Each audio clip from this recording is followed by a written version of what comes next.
piece of terrain that will feed the narrative for those players. Your character gains an experience, develops specific powers. Yeah, we had like 28 players in the siege, and it was like, 18 feet long. Players all over the world to literally fight over the same campaign map at the same time. Rules for players exploring a labyrinth. Because when we had to face the God Beast, we were all powered up. There's not enough love stories in Age of Sigmar. The Maw Crusher mating grounds.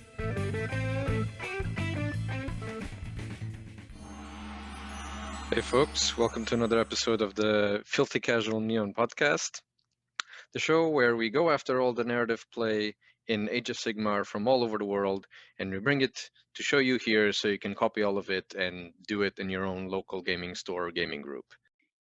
In this podcast, we talk about playing in and running narrative events for Age of Sigmar, where to find them, how to play them, and how to run them yourself. The Neon is a decentralized community of gamers and event organizers who come together to compare notes, collaborate on projects, share ideas, and recruit people to play more narrative games. We have a website and a Facebook group, and we're active on Twitter. Yep. Go to wearetheneon.com and check out the menu there. We've got a variety of helpful articles on running events, and again, like those event packs. Send us feedback, send us submissions, send us upcoming events that you want to share with the world. Yep, we'll put them on the blog.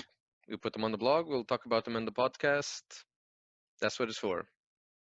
We have a very interesting show today. A lot of stuff has been happening. This has been a very, very odd year. Hope you're all staying safe and healthy, and that your family is okay during this pandemic. So today is just me, my partner in crime, Aaron Bostian. He's taking a sabbatical. He is a manager at a hospital cafeteria. He is on duty, taking care of people during this pandemic, and he's been incredibly busy. So give him some props. He and the rest of our essential and healthcare workers deserve a thank you for your service. Today, what we're bringing you is a lot of narrative events and initiatives that have started all over the world, and one big interview with the creative team behind Animosity, which has been an amazing thing that has happened. I'm glad that I could be a part of it. It was awesome, and we want to tell you how awesome it was, and we want to see you this coming year now for you to participate in Animosity 3. So 2020 was the year of online engagement for Narrative Age of Sigmar. Narrative Labs had already launched earlier in the year, and after the launch of Animosity campaigns, the narrative summer sensation of 2020, a lot of energy in the community started rising, and people wanted to engage in this new way of playing, which is to participate in online submission campaigns where the hobby that you do at home influences a narrative campaign online, or you help build a story together with other people online. So if you haven't seen it, Narrative Labs is the live Twitch show where live narrative games of Age of Sigmar are run, and you, as the chat, can screw with the game. Martin, who has been running these games locally with his group, has set up a fully automated system where the players in the chat can actually either solve puzzles or vote and affect the outcome of the battles, and this with some pretty hilarious effects. And they've also had narrative discussion shows where they want to take player input to essentially craft the stories and the battle plans that they will then use. They are now starting a new campaign, which they're asking for audience participation to help build how the campaign is going to go. This is going to be Storm Vault, a bit of a dungeon crawl, a bit of cracking the Storm Vault. It's going to take place in a ruined city in Gur called Nessalam, and Martin and the team want all of us to help contribute. What are the battle plans that they're going to use? What is the scenarios? What is the treasure that they're going to find? And most especially, what are the traps and hazards that they're going to have to face? And as you know, in Narrative Labs, the chat always wins. So the chat will be the one unleashing all these things on top of the unsuspecting players. We also have here the Great Weave, which Keegan West, who's over in Thailand, the Great Weave is the place where stories about the mortal realms converge. Soulbound sessions, playing groups, your local narrative scene, put your characters, put your stories in the Weave, and they are meant to live within the same narrative world. So the idea is that you can grab cameos from other people's characters that are also in the Weave to show up in your stories. So it's a place to exchange stories, and players from all over the world collaborate and tell stories together in the Age of Sigmar. They've participated in Animosity as well, so there's a few entries there, and they've launched their first worldwide event, Plans of a Riverat, earlier last year. It involved a valley in Gyron, where a Seraphon temple complex within a city was under threat, apparently of a Skaven plot and invasion, where they corrupted a giant dinosaur and they sent it stampeding across the valley, and then players could submit stories and add to the tale, and players could essentially nudge the story in different directions depending on what stories they were telling in each location. So if you have some interesting stuff, interesting characters, and you want to connect with these people, they have a Discord server. Put your stuff on the Weave. Let's all tell stories together within Age of Sigmar narrative play, and they can all connect together, and you can grab other characters from other people to show up as cameos in your stories. We also had the Lost Archipelago, created by Justin. Justin is one of the Neos organizing the Nova Open Grand Narrative event. The Nova Open did not happen this year due to the pandemic, but Justin put the Lost Archipelago together because he's been playing a lot with a lot of these online tools, and the Lost Archipelago is a sandbox. A lot of players creating their own kingdoms, creating their own geographies, flora, fauna. You get to essentially settle a region, describe what is in the region, fight against other inhabitants that you can create yourself, and players can also fight against each other. And this essentially over a number of turns. And Justin, as the GM, introduces small storylines that affect the entire world, such as a Morngul invasion or several Waz of greenskins stampeding all over the place, and then players have to deal with them. Players can also help each other or interfere with each other's plans. Every time somebody is attacked, you can essentially send agents to either help that battle or interfere with it. It's very interesting, and players can build their own cities, can develop them. There's a whole upgrade tree for the cities, and you generate income in the form of Realmstone that you can then spend to increase your army, increase your cities, or increase to do special effects that the GM may approve. So anything that you can create through roleplay, you can do it here. More recently, and this is still ongoing, Ricky Smith, since the launch of Broken Realms, decided also to run an online submissions campaign run on Twitter that has a storyline that runs alongside Broken Realms. So this is set in a city called Beacon Hill in Olgu, which is one realm gate away from Envilgard. And this city has their own problems and somehow is being cut off from Envilgard. They don't know exactly what's happening. If you've read the Broken Realms books, and if you're on top of the story, you know what happened with Envilgard. And this is the fallout of how the situation in Envilgard ends up affecting Beacon Hill and the people that are fighting in Beacon Hill. There's been a lot of really interesting and creative submissions. for Shadowmarsh, where we have the forces in the marsh of the Spider King Mega Gargant leading the forces of destruction, and you have a chaos demon trying to harness the energies latent in the swamp of an old god beast resting place to try to metamorphose into something. And then you have the poor people of Beacon Hill that are led by Jicken Bugmanson, who's there right now. And they've been besieged. They've been like beaten up this whole time and being manipulated by the agents of the Shadow Host who work for the Shadow Queen, trying to essentially manipulate the situation that is also happening across the Realm Gate in Envilgard.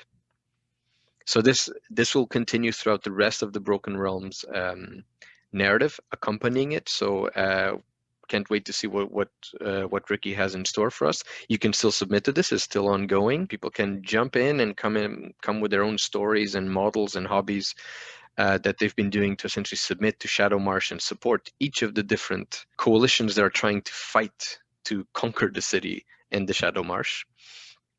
And soon then it will advance to the next Broken Realms narrative with the release of the next book. All right, let's talk Animosity.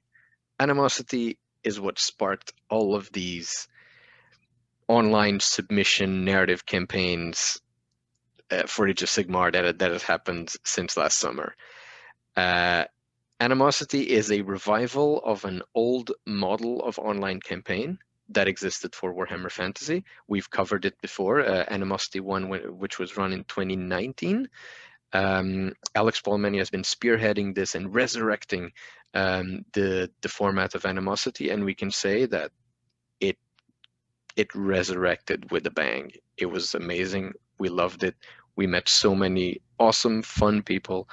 The Discord, the Animosity Discord, is busy every day since last summer until today. The creativity and the sharing of opinions and things that have happened in that Discord has been amazing. It's been super heartwarming. It's such a positive community. Guys, join us. This is so much fun, and you can do it from the comfort of your home, even during lockdown, or even if you just like to hobby or just write or just do something on your own. It doesn't even involve playing. This is how Animosity is structured. There's a story, you are part of a coalition, and you can participate to support your coalition by either playing games and submitting the fact that you played in favor of this coalition against somebody else. You can submit pictures, you can hobby something, you can take diorama photos and scenic pictures of models you have at home with scenery. You can do storytelling of certain scenes in your battles and stories. You can do cosplay. We've had a few, and you could do drawing. We had a lot of amazing artwork, and you can obviously write your own short story of your characters contributing to their coalition. It's a very dynamic system that allows players to, as a team, because you join together in the Discord server and you discuss as a strategy, what does our team want to do? Each turn, you're given 3 choices, each of them fighting against a different enemy coalition, and you have to decide, what are we going to invest in? What things are we risking to lose? What things are we risking to gain? Can we afford to split our forces? And then you can just do anything. You can do, write, hobby, play, whatever. It was whatever way you prefer to engage with a hobby, you can do it. And your vote counts the same. Once you do that, you report it to the team, and it goes all into a magical game engine, and the results are then processed, and Animosity Team will then will blend the results of all players' submissions and their characters and their little tricks and plots and shenanigans and things like that into the story itself, together with their coalition leaders. Animosity lasted for 5 weeks. Each week was 1 turn. This was amazing, folks. We loved it. It was an amazing story. The team writes really well. and super engaged players. It was great to see. And to give you context before the interview, this took place in Shaish, in an underworld of Shaish called Lake Baikal. In Animosity 1, which took place in Amasya, a holy city, a number of armies managed to conquer some parts of the city, and they blew open a realm gate to Shaish, to Lake Baikal. And what happened is that the an alliance of Varangard that managed to steal an Enlightenment engine from Amasya ran through the realm gate with this Enlightenment engine, and they were sent in pursuit of them. It was sent, an expedition was sent from Amasya that are connected to Hammerhall to essentially go after them and essentially explore this underworld and secure the realm gate. In the meantime, a number of people heard of this new place, of the recovery of Amasya, and new lands that still belong to Chaos. So you had the Pilgrimage, which is a number of people, mildly dedicated to order. They just come in, and their purpose is to conquer Lake Baikal and settle it. They're not necessarily under the command of Hammerhall, so there's a lot of friction between the expedition and the Pilgrimage throughout the whole event. It was hilarious. They also had to contend with a group of soul hunters made up of Ideneth and a lot of ogres, oruks, and grots called the Soul Munchers. They were searching for Ideneth's souls in Lake Baikal, and they made an alliance with a lot of these destruction forces to essentially, they were promised like a bounty of souls and a place in the Great Saga led by their own prophets. You had the Perpetuals, which was a coalition of Seraphon and Forces of Death, because it was revealed to Reikenor the Grimhailer that a catastrophe could occur in Lake Baikal. And Reikenor does not want catastrophes happening in Shaish. Nagash would not be happy. So they ally because they know this is very serious. So they're trying to prevent something very serious happening here. And then you have the Wretched, which are the local chaos tribes that actually live in Baikal, that like none of these people that are showing up in their doorstep. There's a lot of shenanigans and interesting locations that existed on the map that players were pitched to fight against by the coalition leaders that were controlled by the team. They got their orders, and they essentially invested their forces in the different places. And depending on what choices the players made, the story evolved in a completely different way. There were a lot of surprises and unexpected things, and the story ended with the Enlightenment engine being completely grabbed from the hands of the Undivided by the Pilgrimage. The Perpetuals managed to mitigate some amount of the nastiest damage by essentially blowing up most things, but there was a force that escaped from Amasya, that is what the Perpetuals were trying to contain, that contaminated the corpse of a god beast called the Whale that was buried within the ice of Lake Baikal. So this whale was actually raised from the ice, and literally the armies were fighting on the whale at the same time that they were fighting this force of corruption that was trying to infect the whale and had infected a lot of the armies already. It was crazy. It was mad. Players developed intense rivalries with each other. It was amazing, and it was all in character, with lots of different storylines and deeds of epicness performed throughout this whole story, and setting the stage for something else. There was also collaboration from Narrative Labs. There are several games of Narrative Labs that contributed to the story of Animosity, that players were in the chat. They were able to influence the game, and then that decided where the vote of Narrative Labs would go, which coalition would be supported. It was a lot of fun. And with the success of Animosity 2 in the summer, the team was eager to keep the momentum going. So in Halloween, they launched The Root of All Evil, a one-week event where they told a horror story, and all the players participated in it like a horror movie. Same Animosity format, where players get to choose where they want to put their efforts in to decide the fate of this town. So this was one of the towns in Lake Baikal that had been saved from the other enemies in Lake Baikal by the forces of the expedition, essentially by the forces of Hammerhall. And let's just say the locals, they were happy, but they weren't necessarily comfortable with all these Azerites coming in and setting up all their shops and trade routes and all this fancy stuff. So they weren't particularly comfortable with all of this and figuring out who actually runs the town. In the middle of all of this was Halloween, so this is a special night, Malusnacht, in Lake Baikal, where the turnips that grow in the fields of Bostian come to life and attack the city and everyone around it. So players had to participate and say, what do you want to do? Do you want to support the locals? Do you want to support the Azerites, help fortify the city? Do you want to help the witch finish her ritual, whatever it is? And they warned us, choose your characters carefully. This is a horror story. There's a very high probability that they will all die. And all players knew this in advance. And god damn it, they killed my character.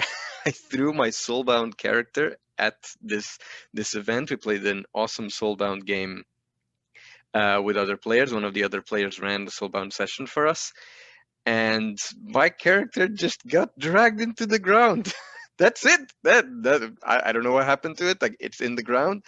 This is it. This is how it goes. And Bostian stayed, after a lot of people died, stayed in the hands of the locals, and the Azerites only now have a reduced presence in the town. So after this whole story wrapped up in Lake Baikal, the team is now putting together the next stage in the Animosity campaigns, Animosity 3, the Prime Dominion, which is going to take place in Haish. And this is bound to be very interesting, and I can't wait to see the kind of hobby that people are going to bring. It's a completely new realm. It's a very fantastical realm in Age of Sigmar, and this has a lot of promise. So please join us when Animosity 3 launches this coming summer. And now let's talk with the team and have a look behind the scenes of how to create this online collaborative storytelling, and how hard it is to actually maintain the threads together during this crazy event that we all did together. Enjoy.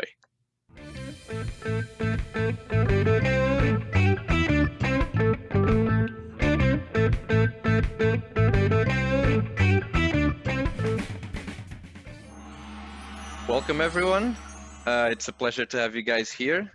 Almost all the members of the Animosity team going into 2021, with a new member, Layla, and the rest of the cast, with the exception of one new other player that has joined as a member of the team.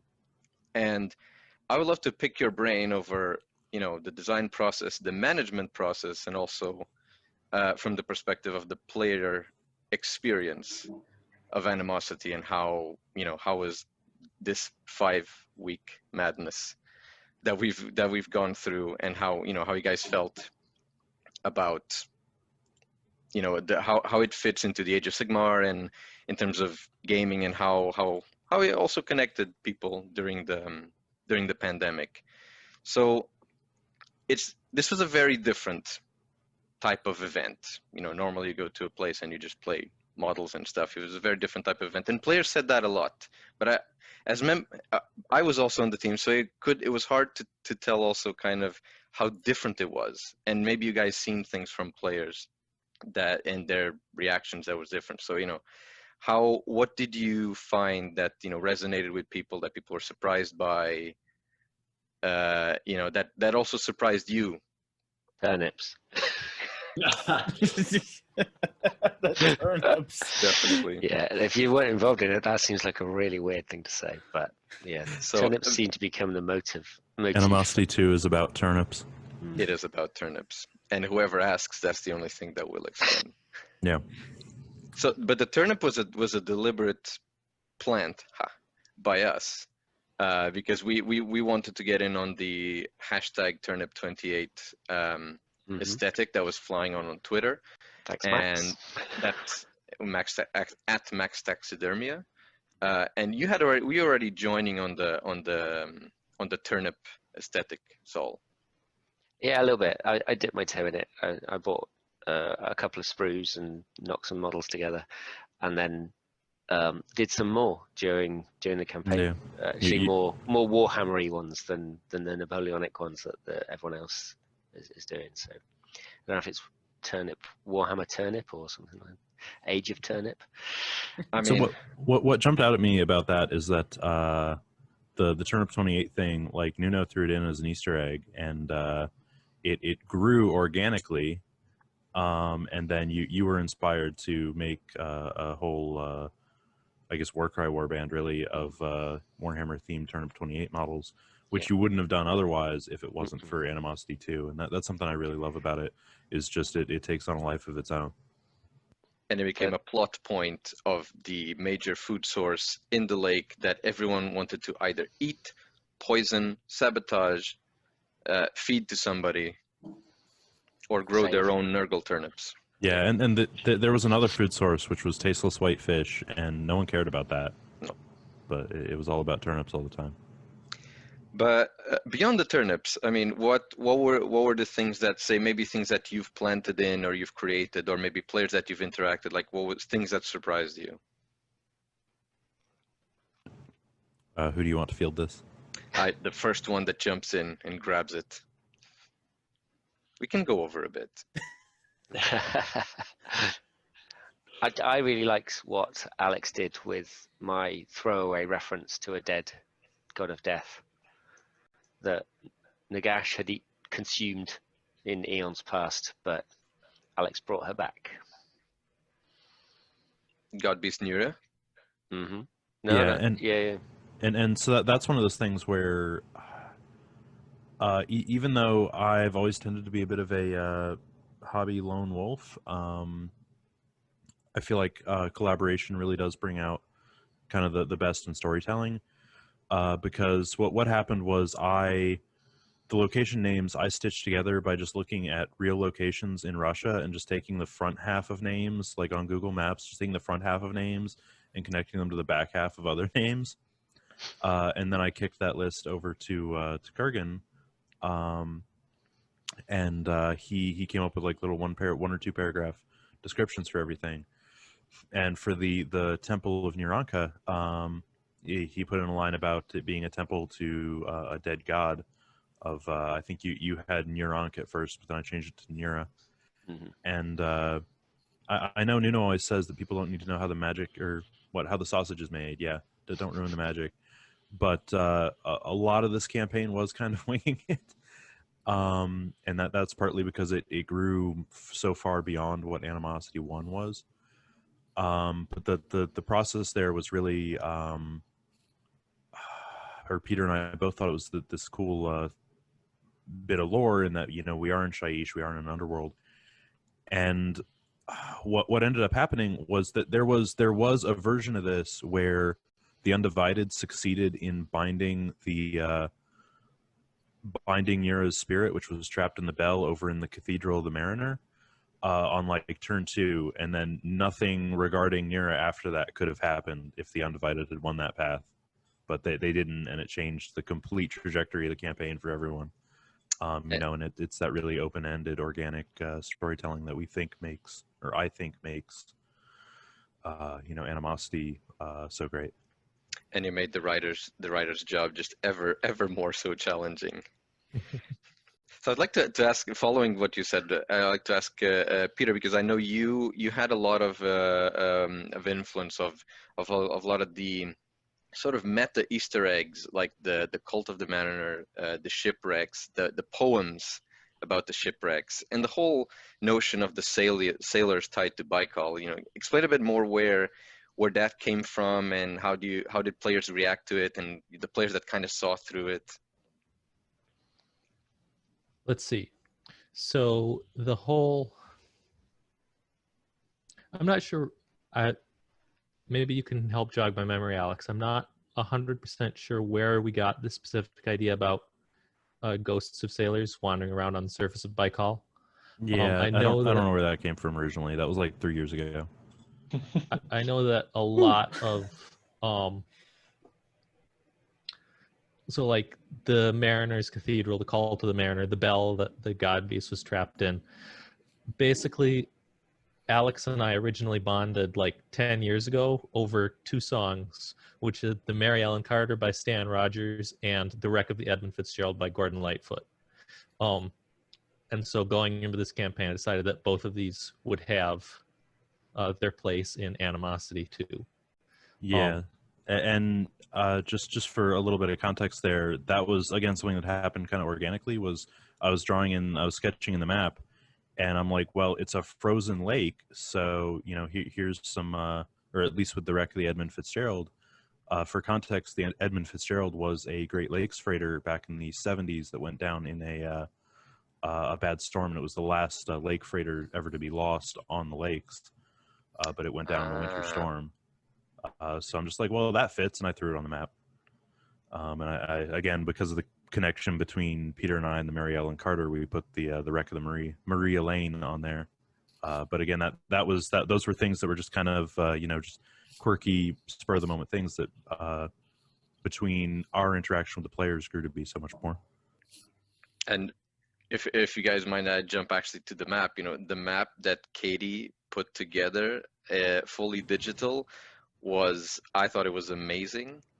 So what I like the aesthetic about the map is that it reminded me of the old like 80s, 90s like fighting fantasy black and white maps. Yeah. It was awesome. Yeah. So thank you. It was very cool. Was that intentional, a fighting fantasy callback, or was it a Warhammer Or Tolkien? Yeah, that's what Alex. Yeah. Yeah, I sketched up. I sketched up the map outline, and then we looked up existing fantasy maps, and Katie settled on some Tolkien maps for inspiration. So that's why the zillions of trees that she had to redraw, because every tree on the map was drawn individually by Katie. Yeah. That if you took look a day at, or two. Yeah, if you look at Tolkien maps, he drew trees the same way. Yeah, so I was just like, whatever, I'll do it. So I guess the fighting fantasy maps have influence of Tolkien. Yeah, so yeah, I know what you're talking about. But that's good advice, because if someone wants to try to do something similar, at least this is a good idea where to start. I think if I were to try to do the map, I'll probably do some really wonky, weird thing and then regret it halfway. So jumping off of that, so we've kind of gone over some of the things that the themes of Animosity 2. So Layla can be here as our spy, seeing the things from the player side and also sharing opinions with other players. So when all these things, you jumped into Animosity, and all these all the releases that we've started doing, how was your reaction, and kind of like how did you feel other players were reacting to it? Well, I didn't really know what to expect going into Animosity, because we've got like a local Warhammer group in Nottingham where we are. And some guy just shared it on our group, like, "Hey guys, this looks cool. Do you wanna check this out?" I have no idea where he got the link from. I have no idea how we got involved really, but we all kind of just got involved, and we had no idea what to expect, so we didn't have any expectations. And I think that for us, it was just really surprising to be involved in a collaborative event with so many people at the same time. It's like nothing we've ever really done before. So when it came to like other players as well, like. I'm not sure how many people were there last year and were familiar with what to expect, but I know that quite a lot of people were coming to it for the first time, lockdown keeping everyone indoors. Everyone needed something to channel their pent-up creative energy. I think like everything was pretty well received. Like there was lots of people had like suggestions and whatever, but there was a lot of hype regarding the releases. Lots of people kind of I got the sense that a lot of people would tag you a lot to be like, when are you dropping the next narrative? When are you giving us more things? Like there was a very defined hunkering for new content constantly. which I don't know how I feel about being on the other end of that, being like, right, when's our delivery? Like, there was a definite like a kind of craze around the whole campaign, from start to finish. It almost felt very frenzied from a player point of view, if that makes sense. Definitely, I think we noticed, because you guys created content for yourselves as well. Oh yeah, as it went on. We had so many ideas. Like, I was very lucky to be in such a big group, and I know there are lots of other big groups. There was a lot of player generated ideas where we would be like, how can we pull it out the bag this week? And I did get the sense that I was like, oh man, Team A are going to have to write about this at the end of the week. Somehow. I think people did stick to the word limit for the submissions, but there was things that were being generated on the chat. People were generating them on the fly, then giving up on ideas, and then developing others. It's more of a question for me, but did you expect it to be so Discord centric in the end?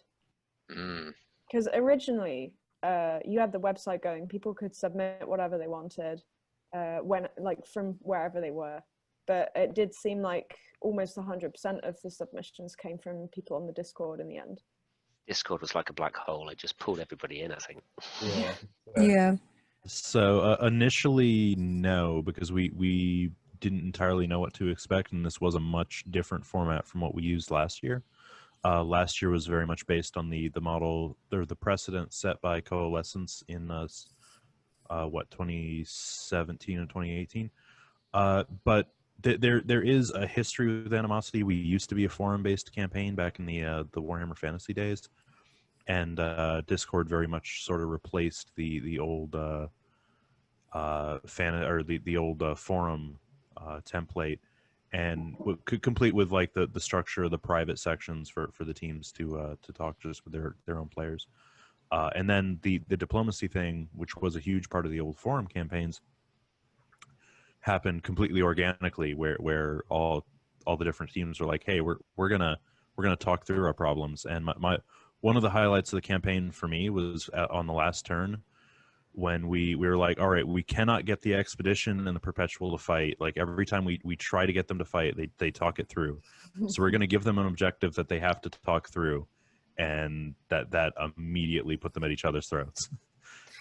So I can confirm that from reading the Discord chats, because I finally wiggled my way into those chats with the diplomacy. The diplomacy chats, and I got to say, watching the Perpetuals talk to both the expedition and the pilgrimage about things, they went from being reasonable to the expedition to quickly just going, you know what, we're just going to choose this turn to backstab you guys now, and kind of in the last turn. Yeah, they were just like, you know, it's the last turn, might as well do it now. We haven't done it yet. Went crazy final turn. Like, I was on the diplomacy team, but I didn't do anything final turn because everyone in the group just wanted to burn everything. That was the general consensus, and as a diplomat, we would represent everyone else on the team. So if everyone else wants to burn everything, you don't really get a choice if they're in the majority. Everyone was hopping on the burn everything bandwagon. You just gotta, tow that wagon for them. So yeah, that started with Ashavolk. I remember he was like, I want to say his quote was, guys, all these other people are taking all the big storylines. Why don't we try to take the big storyline this time? And then Perpetual just kind of all did what Layla just said, just piled in behind them, burn everything. Yeah. And this was after the bomb. Yeah. This was after they dropped a nuke. Yeah. So let me jump in here and say this is a way in which Animosity sort of totally defied this Animosity sort of totally defied my and Alex's expectations. Because our original plan was sort of not to have diplomacy at all, but it became sort of a necessity, because in the original forum-based Animosity, it seemed like what would happen is that diplomacy threads would be set up, and then the factions would negotiate truces between each other, and then nobody would fight for 10 turns of campaign. I see I see Nick by here nodding at that. To the point. to the point that Alex and I, a sore point between us is still that his faction backstabbed my faction 10 years ago after they said that they wouldn't. And I think that's super important because you brought with you guys experience from this weird online human to human interaction in a way that, you know, many of at least I had never experienced. And I remember a discussion about the first turn that I had with you guys that you said, no, you need to put people at each other's throats. Turn one, this is important. And I have to say, I did not realize it. In the first turn when it started happening, I said, oh, I now understand why you've done this. It's very important. And so having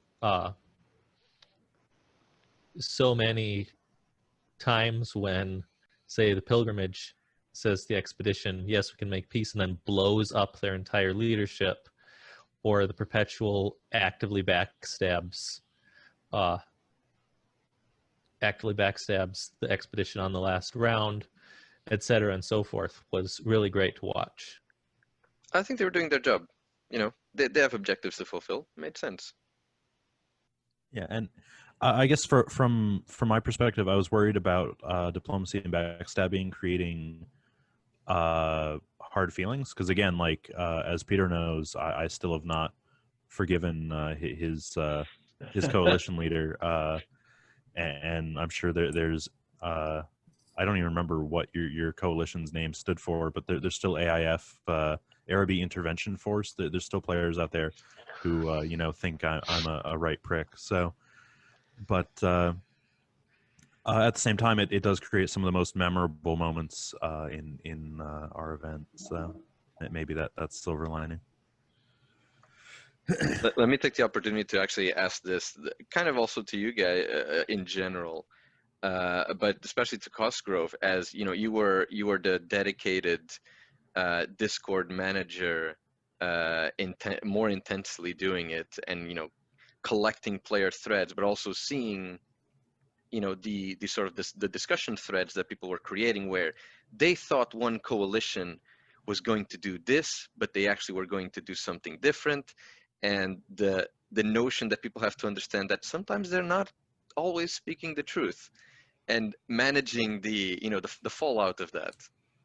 Yeah, so for instance, when the pilgrimage decided to set off that bomb that blew up all of the expedition's leadership and, you know, a good chunk of the perpetuals as well, I know in the perpetual chat there was a few people who weren't so happy about it, and that's where I was happy that I decided to take the mantra of being able to re-chat, because it was about of smoothing over and reminding them, hey, you know, things happen in these. You can't always take everybody at face value. You know, if it happens, it happens. Just, you know, move on.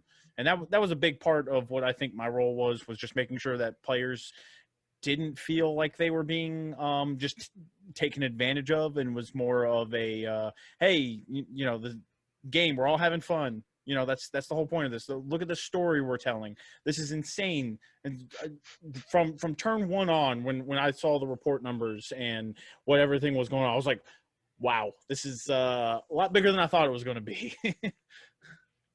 You're a soothing presence. He always is. Yeah, I try to be. it's the big fluffy beard. Yes. Dad energy.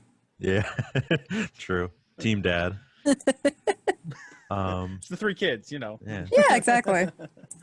So on you're saying about the reports, I like to take a moment to plug our mechanics guy Nick about what went into the game engine that there were a lot of questions about that we didn't answer, and the statistics of the campaign.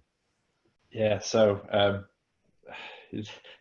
there was a lot of people during the campaign who probably, I don't know, tried to read into the engine more than they should have, I guess. You know, a bit of a few number crunchers trying to work out exactly how much they needed to put here and there and whatever. But I mean, the intention was always that those things stayed behind the curtain. But obviously we have all the numbers, and I've spent a fair bit of time compiling them So I actually wanted to ask you about that.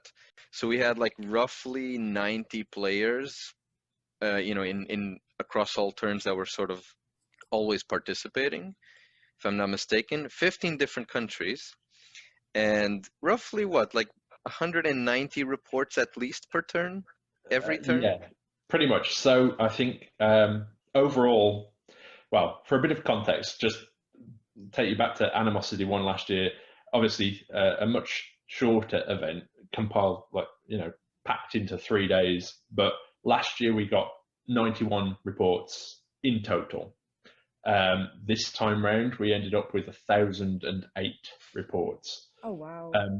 So yeah, it's a massive, massive increase. Yeah, like you said, like 90 players, 15 different countries around the world, and I think the most reports we got in one turn, I think the top out at about 220. Obviously, first turn was a sort of people testing the water, and I think that was probably the lowest turn we got, was the first turn, and it just kept getting bigger and bigger from there. Yeah, so just a quick math, that averaged out to about 11 reports per player over the campaign. Yeah, so it was a max of 5 reports per player, 1 of each type. And so the play report, what surprised you the most, Nick, at the distribution of reports? People played games of different types, and some people chose more some reports than others. Like, what were things that you found? Yeah, so considering, I guess, that we were in, a lot of the world, I guess, was in some form of lockdown for some of, if not all of the campaign. Play reports, like, people managed to still play a significant number of games. Obviously, obvious for the people that were in the Discord at least. Tabletop Simulator really seemed to take off. That was something I don't know about you guys, but that was definitely not something I saw coming. But it seemed to catch on really quickly, and by the end of it, we had people, obviously, a few notable characters creating custom maps specifically for Lake Baikal, and people really got on board with that. So obviously, through one way or another, people managed to still play games, whether online, solo, virtual, or socially distanced. There was still plenty of games being played, as was the original intention. Last year was a pure play-based campaign, and due to COVID-19, that wasn't expected this year. We had to find a different way of doing things, which is where the 5 different types of reports came from. So it was positive that people still managed to sort of get to the tabletop in one form or another.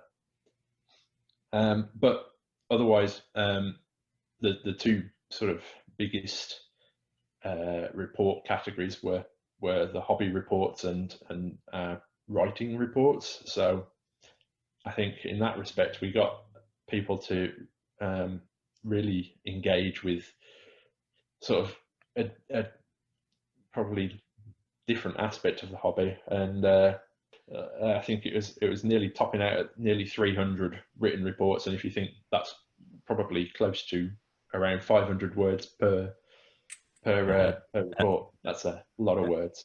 Yeah, at least, because a lot of people were perfectly happy to be wordy. Yeah.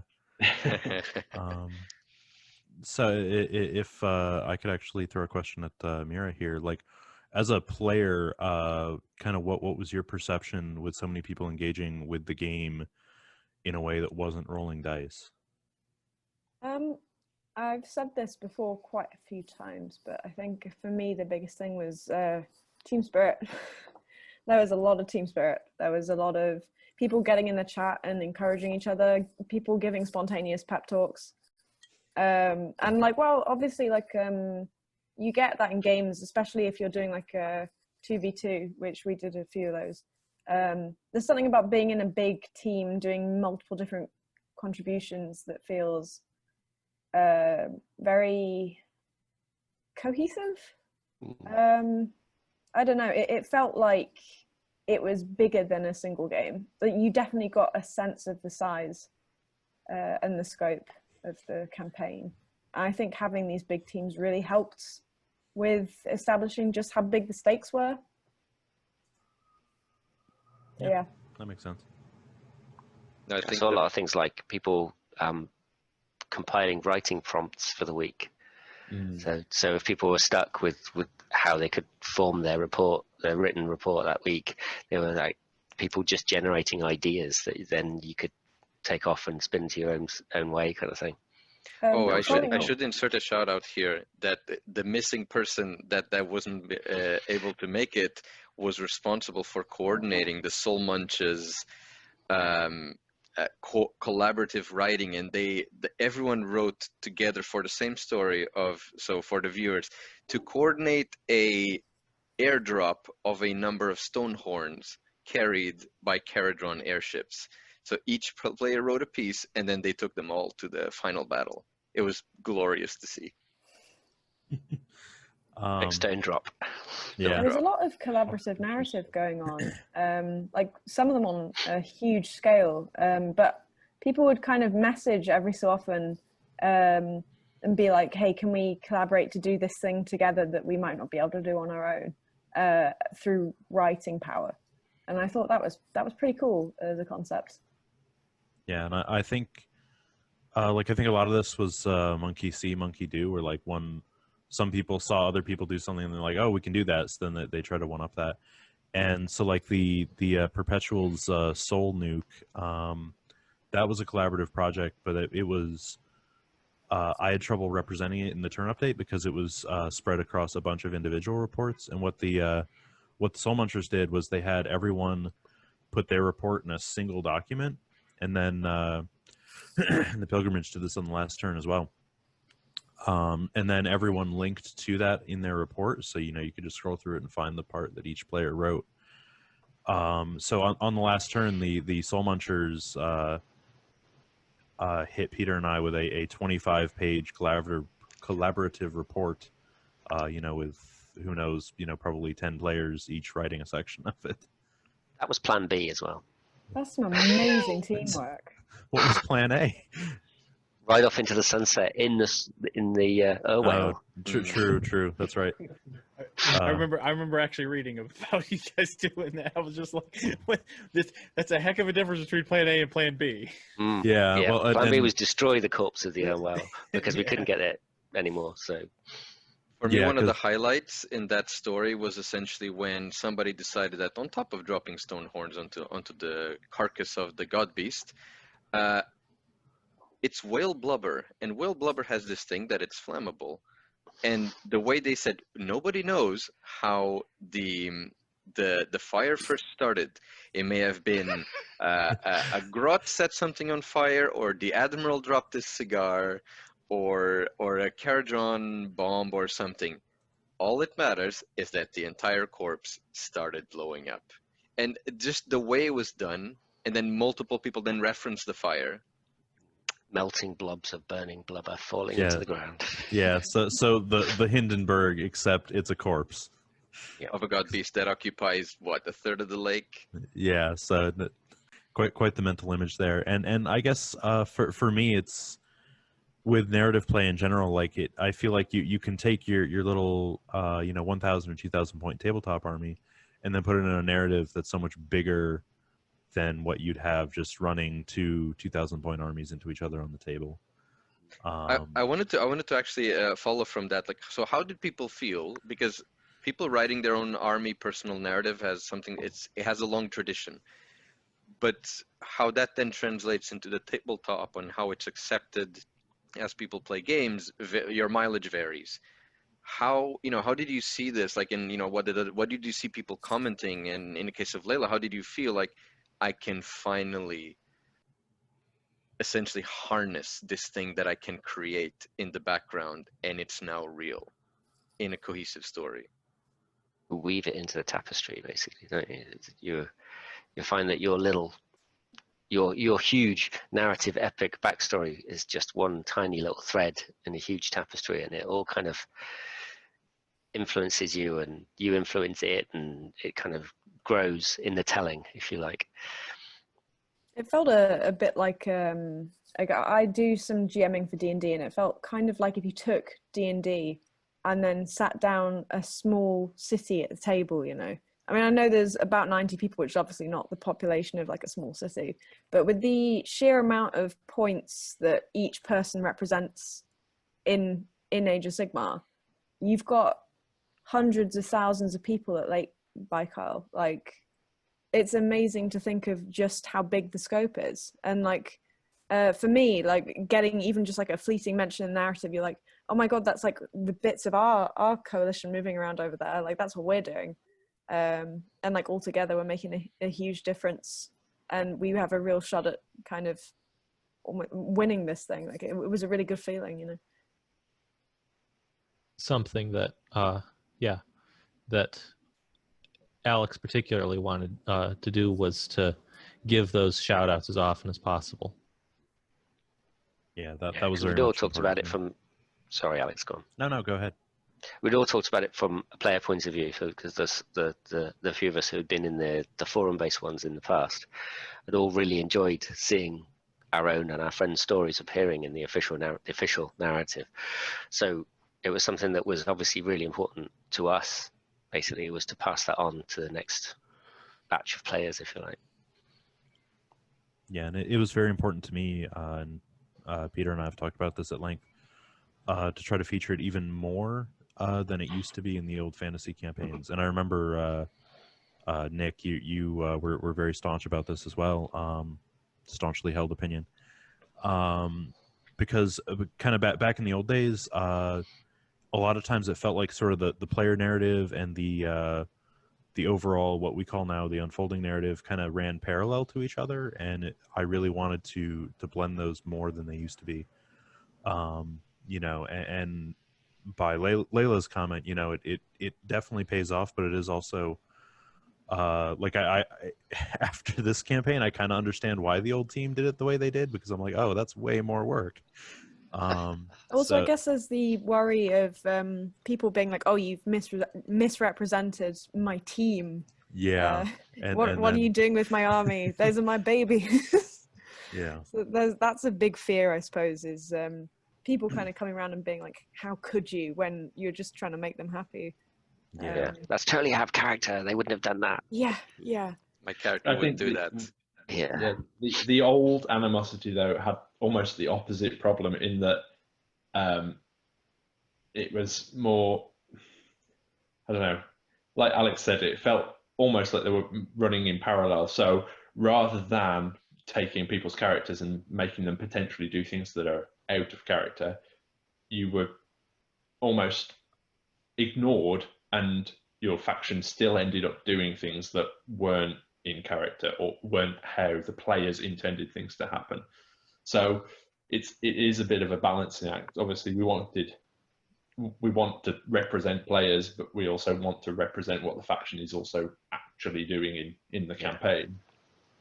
Because the alternative is that we end up ignoring both sides of it, I guess. Yeah. It's a pity that Nick isn't here, just because he has, I'm sure, stories about the GM team misrepresenting his factions. Yeah, and that's also, excuse me, that's also something that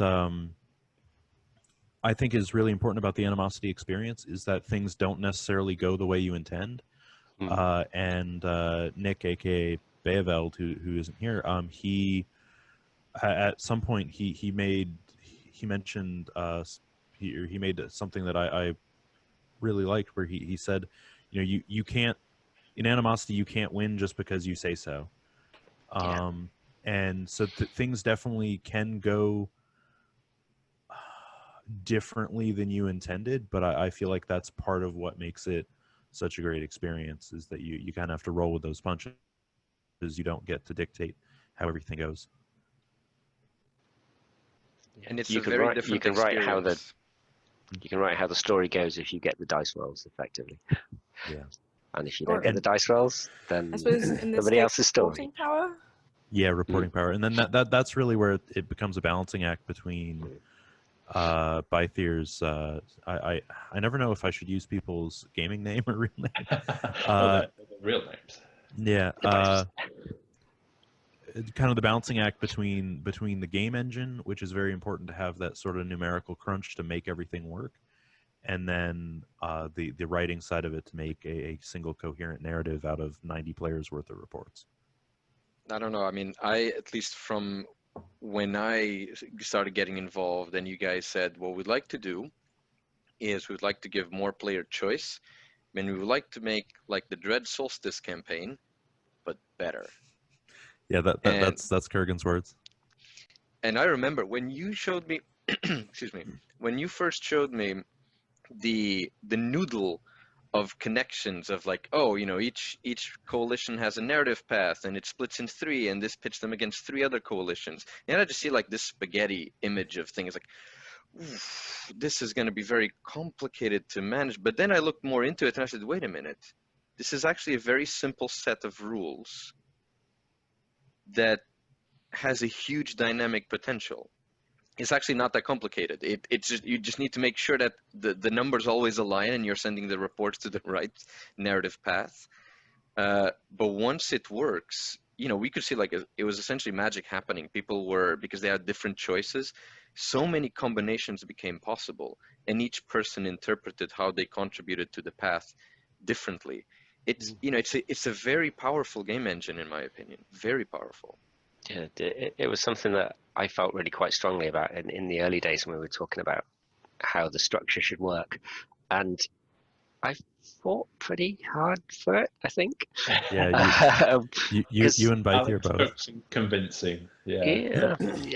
It was the idea that rather than it just being, you know, you put numbers on a pin on the map, and that pin changes color, and that's how you progress the campaign, and that changing color and that changing color, and yay, we're winning. But I've been on the other end of those campaigns where you just end up reporting to the same pin for the entire campaign, and you feel stuck, and it gets a little bit Western Front World War One, and it's not very interesting narratively. So I really enjoyed the Dread Solstice campaign, but I was really aware of its flaws as well, and it was the fact that there were 3 choices for everyone. Everyone had the same 3 choices every week, and the story didn't really relate very, like, from our point of view, it didn't relate to the choices we'd made each week. And I thought we could do this so much better just by giving each faction choices of how the story goes, not where to fight, but like how the story should. It's like fighting fantasy again, I guess, where, you know, each chapter that you're reading gives you some options to go to a different chapter, and you choose the direction you want the story to go. It might not be exactly what you expected, but you feel like you've got an influence over where the story goes. And I really love this idea that, you know, an online campaign that isn't requiring people to meet face to face and like that becomes about the story, because that's all there is that you're sharing is pictures and words. So if the story was really engaging and really kind of, you felt like you had some options in choosing which path you took, and you could really influence that, and then the story reflected that when you know, that just could be cool. So cool. And it was. I'm so bloody relieved. Because if it had been bad, it would have felt like my fault. But Dread Solstice was a stepping stone. It was important to see something like that could be done. And then we just steal the idea and we make it better. Yeah, and just that's kind of dip their toe in, that's all. Yeah, and even the original Animosity was built on, or was a stepping stone from Storm of Chaos and Nemesis Crown. So I mean, I think our history is very much entwined with what Games Workshop has done. Yeah, absolutely. Yeah. Entwined, standing on the shoulders of giants and stuff. So from the point of view of the players, Leila, so essentially the team created this, you know, this wealth of, all right, you have a map, you have all these locations, we gave you backstory for the locations, there you go. How was perceiving from the other side all the things that are already in place and the things then you were asked to do in the narrative path? You know, how did it make the players feel? Is this like in relation to the geography of Lake Baikal? And all like also in terms of narrative hooks, like did the world make sense? Did it feel cohesive? Like how did it help world building? At least for you guys. I mean, I think that for Age of Sigmar, like it's still quite a nascent game compared to something like Warhammer Fantasy. So people, I think, were very willing to just kind of read through the world building and just be like, right, this is all we can. They soaked up really easily. Like there was never any question about where anything was. People just kind of rolled with whatever they were thrown. Narrative hooks came up. People were like, all right, this is happening. We're going to deal with it. People had to go to places and do things, and it was less a question of like, where is this place, and more, I need to figure out where this place is and how to get to it. People kind of like, I felt like people got immersed very quickly, and to me, like, my theory was partially that because there's less kind of information about everywhere in Age of Sigmar, people were very like sponge-like with all the information you fed them. Like people just were like, yeah, this is how it is. This is where we are, and these are the problems we've got to deal with. So I think it was, to me, it was very well received, and that's like my little theory on why that was. The world building really helped. Like the amount of world building was very helpful, I think. And so I feel like with the world building, there was a bit of a, you know, and I wish Bostian was here because we've talked we've talked many times about this. Like, there was definitely a hesitation on like Peter and I's end that if we put too much world building out there, it would be a barrier. But at the same time, like I feel like that very definite anchor of, you know, you are here and this is what's happening now does help engagement as long as players are willing to explore that. So I guess what we, Peter and I, were really kind of hoping for was sort of a Game of Thrones effect where like there's a ton of world building back there, but like one, you don't need to know all of it, but there is that greater context that makes everything feel grounded. Like you know it's there. Of like the player, I think if that's what you were aiming for, you definitely achieved that. I wasn't here for Animosity 1. This was my first proper narrative campaign, and there were some characters that I was like, oh, who's this? And someone would be like, oh, he was in Animosity 1. But there was nothing that you had to know to participate. And I think that was one of the reasons that made it so popular this year. There were a lot of newcomers. I do think there's such a thing as too much world building, definitely. But I don't think this is it. I think when you can kind of face your audience and they're like, yes, this was really accessible, and yes, we really enjoyed this. It was really easy to participate. I think that's the right amount of world building, you know? Yeah. I think once people realized that the locations, the descriptions of the locations would appear in the story, then suddenly the map is just a drawing until something happens at a point on the map, and then something happens on a point on the map, then that map is part of a story rather than just being a picture of a place. It's a story about a place. And because all of the descriptions, when they were written, they were filled up with like hooks and ideas of what could happen there. And Nuno, this is a lot of your influences in there. You actually could push me towards the Shaiish descriptions a lot more. And Shaiish is where I live. I mean, exactly. I mean, you've been creating the Harrow mark for a good number of years, and you've shown us, I think, how to do this dark, haunted aesthetic. And I felt, yes, this is what we need. Yeah, I was kind of a bit. Should I lean into this? Should I do this? Should I make it something else? But you were like, no, do it. I was like, yeah, okay, let's dig deep.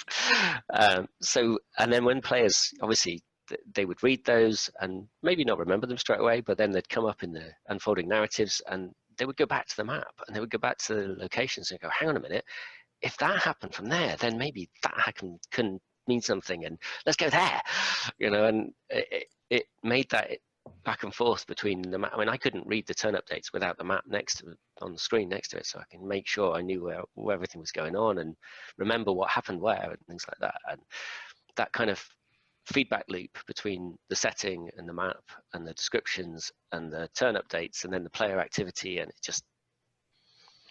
it worked very well. Worked very, very well. And I think the prompts that you initially gave for all those things, that, you know, for instance, the haunted, deserted city of Tetreia with the lighthouse then became the lighthouse in itself is magical, and the what powers the lighthouse is a special stone of a certain kind that is related to something bigger in the plot. And then I had and then no idea any of that was going to happen. It was fantastic. that's the beauty. And then players wrote stories and trying to essentially draw the spirits that were coming into the city. You know, the players kind of revolve around that story while the city was being besieged. You know, that I think that was turn 2. That was the first big collaborative story that I think the writers had to manage. Yeah, I remember that, because even the going back to diplomacy, the expedition had since they had their friendship with Perpetual, that they had some Perpetual narratives in there to help them clear out the ghosts in Tetreia while they were trying to make gains in the city. And something that was really cool to see was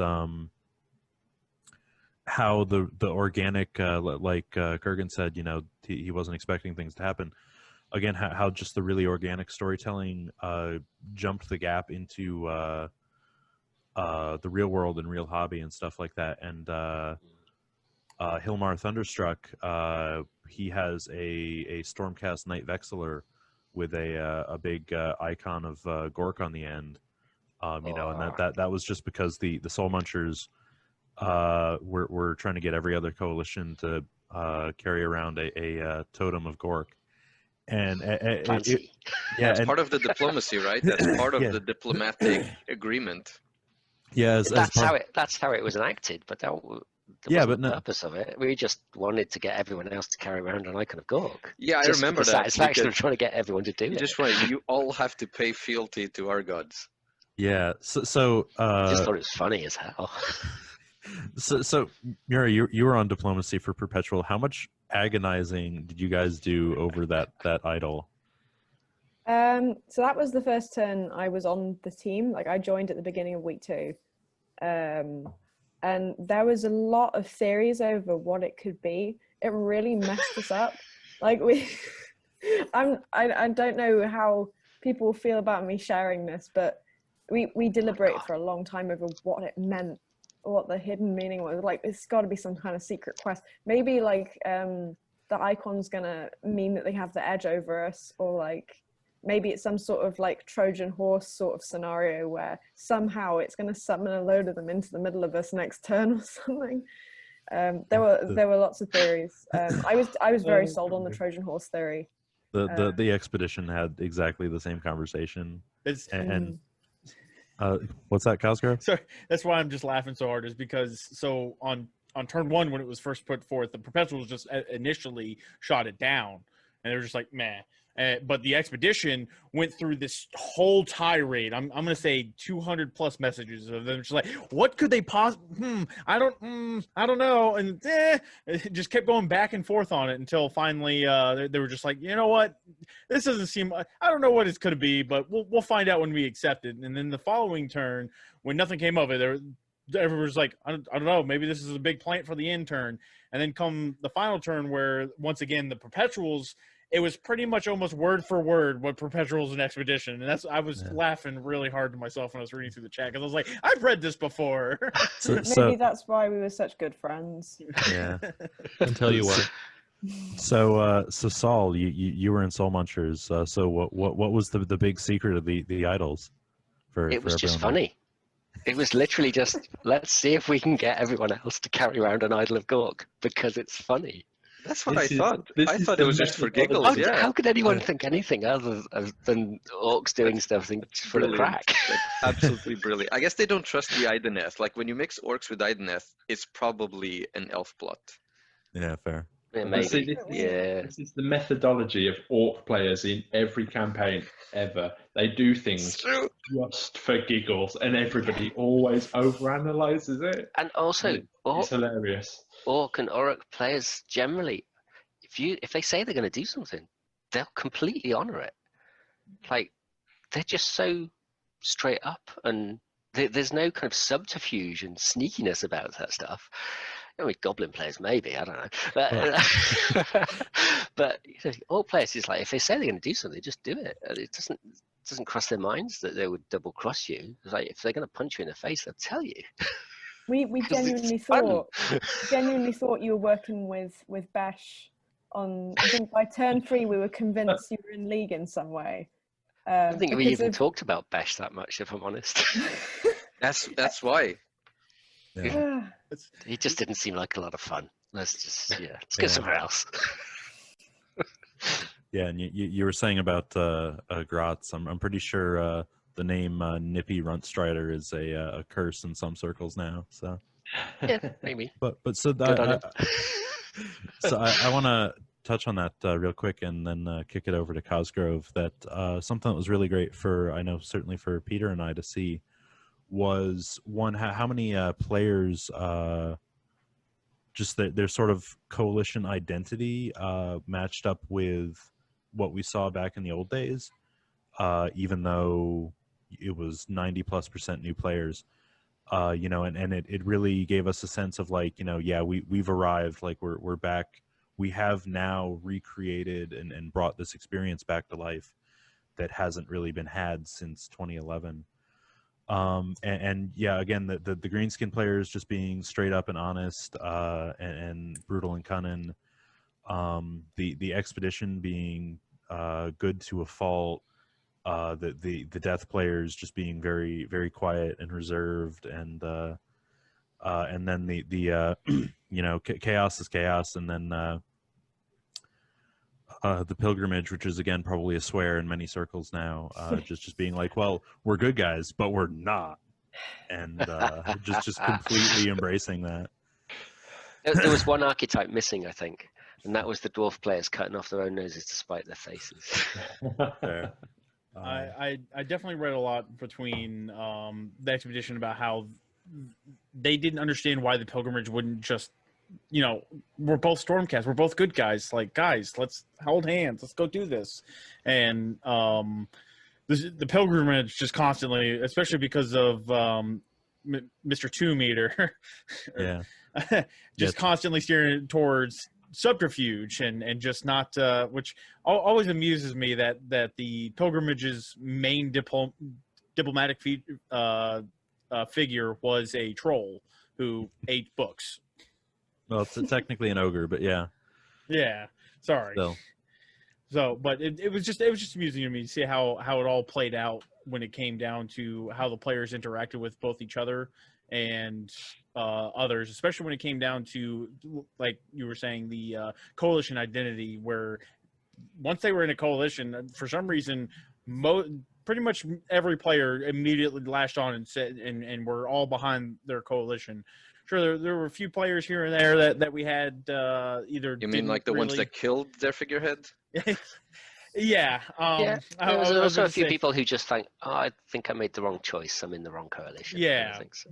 Which is understandable. There's a few people who you know, once they got to know their coalition mates, I guess, coalition members, fellow members, that they were like, I don't think my ideas mesh well with yours. So, you know, they would swap coalitions, or, you know, just kind of change the way things would roll if they could. I know, for instance, the Wretched were very unhappy by turn 2 with the outcomes of things. So there was a slight GM intervention to try and help them out, and then they ran off to the races from there with some crazy ideas, and they were actually one of the more active coalitions too when it came to these ideas and trying to make sure that they worked together. But from turn 1 to turn 2, I barely had any messages to read in Wretched chat. There was hardly anything for me to keep up on. By turn 3, I'm like, guys, what? I already had Pilgrimage, Expedition, Perpetuals, and Soul Munchers to worry about. Not going to worry about you guys too? No! I think that was a really important lesson, because it took a little prodding, but once they understood the scope of what they could do, because I think maybe this is something that us in the team weren't fully aware, is that once you are in your private, everything that you discussed in your private coalition channel is now visible to everyone else.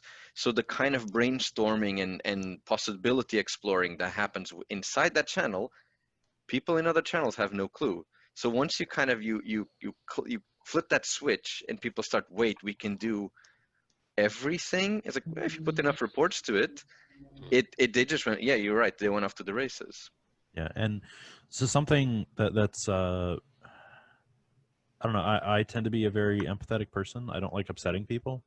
So it definitely hurt when it happened over a few times over the course of the campaign, and this was a design feature, not feature, not a bug, like they say, where a coalition would have a bad turn and the players would be feeling really bad about that, and that was hard for me to see.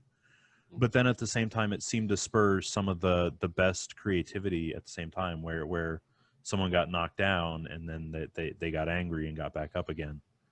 And I think it's important from our side of the curtain to make sure players have those tools to get back up again. Because I guess I was also worried because so Cosgrove and I are in the same local scene. And I've been running events for the group we play with, and I'd certainly seen where like we would have a team and they would get knocked down and they're just like, well, we can't win, peace, and none of the players ever show up again. And I was definitely worried about that, but to everyone's credit, every time they got knocked down, they just got angry and got back up and came up with some of the best hashtag drain the lake. Drain the lake, yeah. It was very ambitious plots. I've got the displeasure of knowing Quark in real life. I asked him, why did you want to assassinate Arali Heartsbane? And he said, God, it was so funny. I love that guy. Sure he's not an orc player. Yeah, I was about to say Beastman with a heart of an orc. I loved the way he wrote Quark, having arguments. Well, let's say no. We're gonna kidnap the Slaughter Queens so we can use it as ransom. But elf meat must taste so good. No, Quark, listen to me. Quark, stop. It was brilliant writing. It was so hilarious, so silly, and very Warhammer. Yeah. And you could see this drunk Zangor kind of just chilling and say, all right, let's have a fight, man. And he just kills everyone. Yeah, not everybody. Yeah. That's true, not everyone. Yeah, it was very very classic Warhammer, I think, and maybe Kurgan, you've been in the hobby, I think, even longer than me. But yeah, Quark's writing felt a lot like classic, like 3rd or 2nd edition, maybe Warhammer, where like it's grim and dark, but it's also just preposterous and silly. Yeah. And I think that's kind of go really big. Yeah. I think that's peak Warhammer.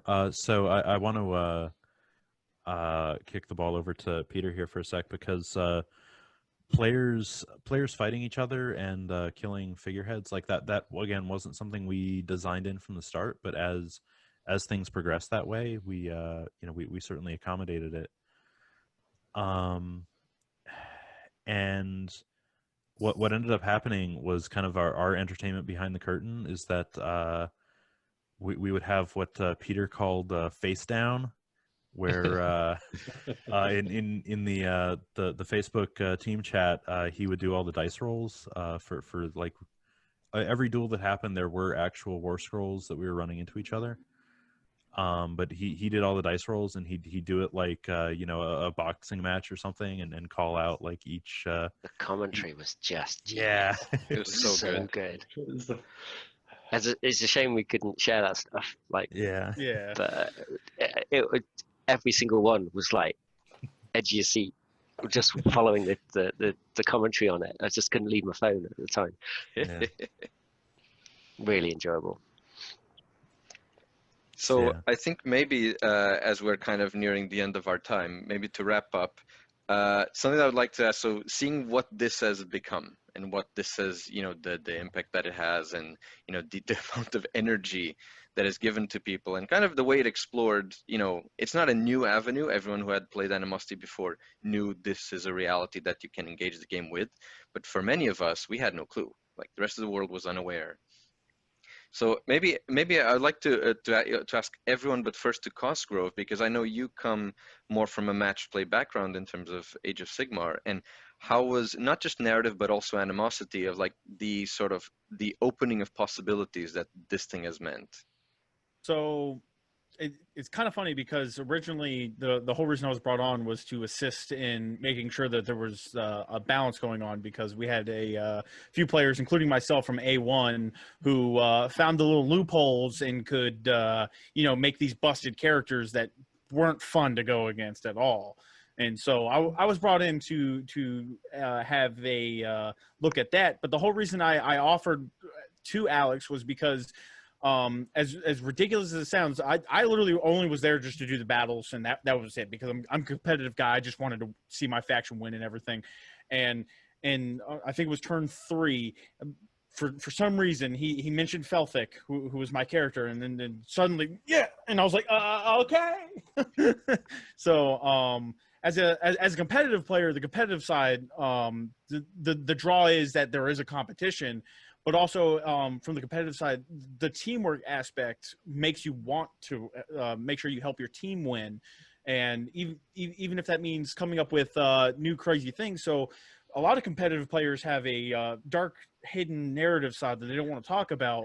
And that's what I believe after A1, because Alex brought it out in me, is something that animosity brings out. It is you may be competitive, but trust me, you want to be here too.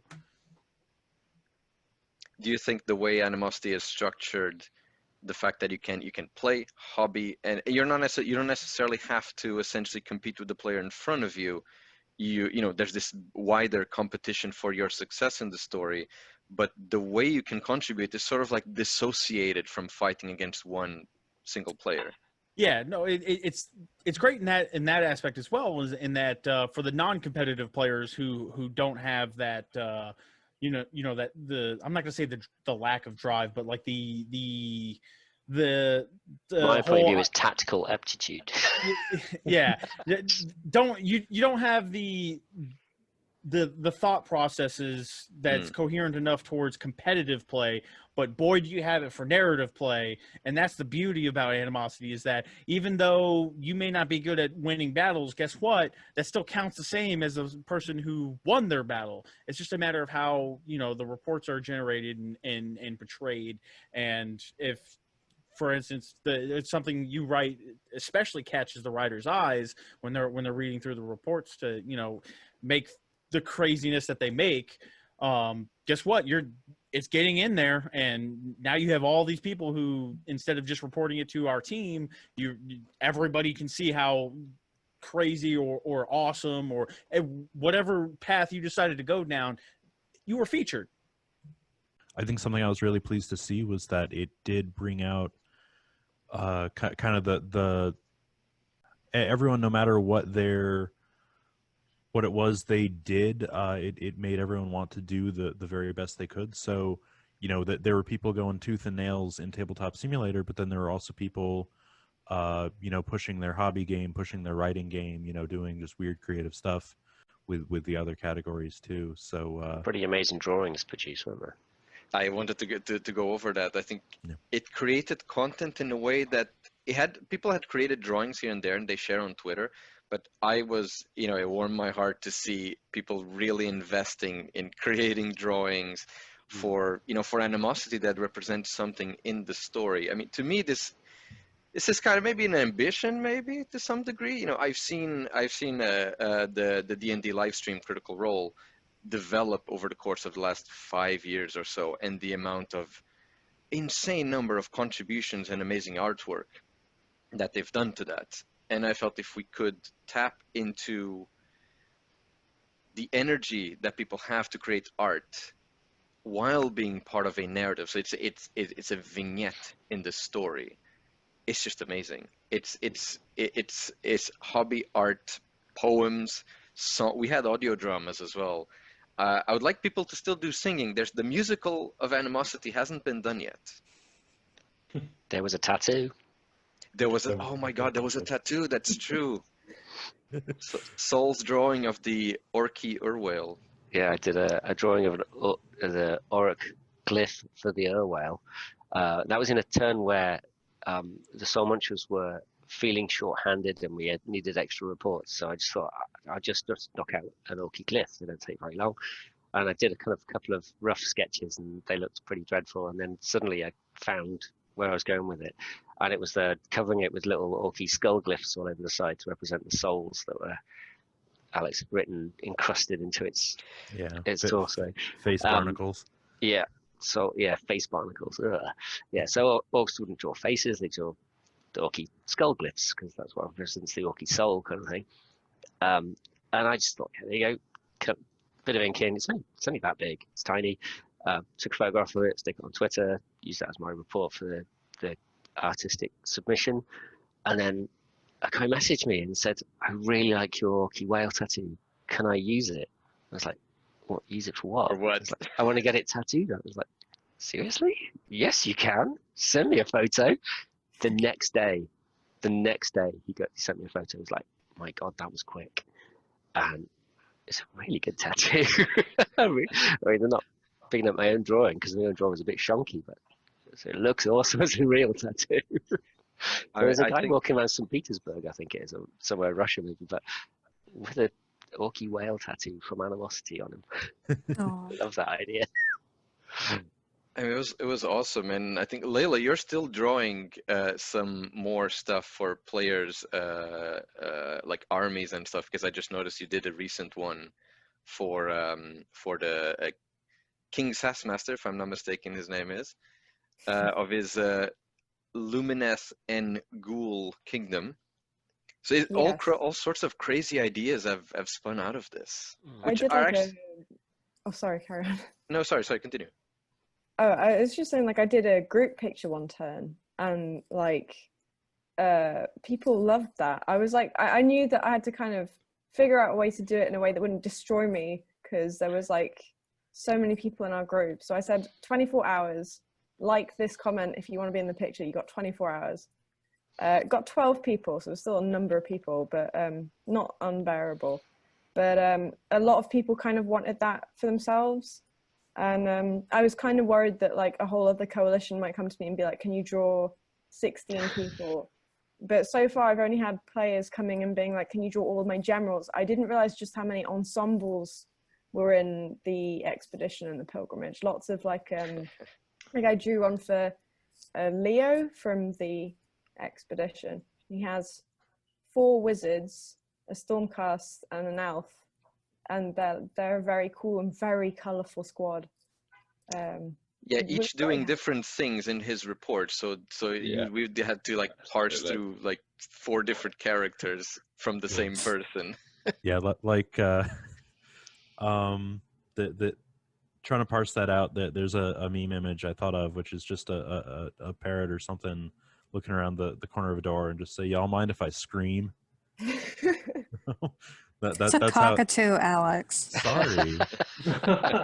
And you know, that's certainly how it felt sometimes trying to chase down, like, okay, that this player has like 5 different characters, but they don't all show up each turn. But it was good fun. I don't mind that at all.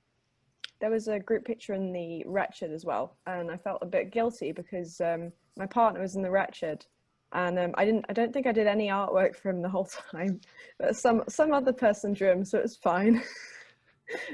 I know those feels. Yeah, it was a bit of guilt. We were on our anniversary break during turn 3, and we were both diplomats. So we were both like on our phones in our hotel room, but we were having a great time. It was a really good anniversary. That's all that matters. Yeah, we're winning at Animosity. Never felt better. I mean, the how people, it was 24/7. The Discord was 24/7 popping off and nonstop, and it was addictive because people were working in shifts. I had a hard time adapting, I think, in the first 2 weeks because it was just too many plings. You really didn't expect it, did you? It was too many plings. It was kind of giving me like so many messages, kind of giving me like, all right, it's way too much. But then I thought, all right, just scroll through, just read diagonally, and then you kind of sort of adjust. Yeah, that's why I'm thankful for Cosgrove, because I'm like, oh, I just gonna let them deal with this. PTSD right now. PTSD. I mean, yeah, we Somebody got a messaged me. report every week from like, this is what happened from all their zany plans that they're, and that's the thing, you have to follow the zany plans and then figure out which ones they actually meant and the ones that kind of were just fizzled along the way in the chat. And well, let's not do this. Yeah. Save it. Maybe just to kind of finalize in terms of like, the writing team, this is one of the crunchiest parts of the campaign.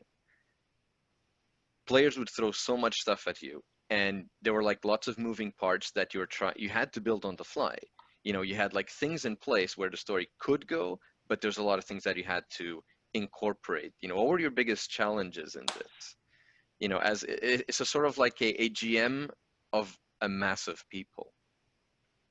But I think that you, Alex, did most of the like nitty gritty for that stuff. I think you were the one who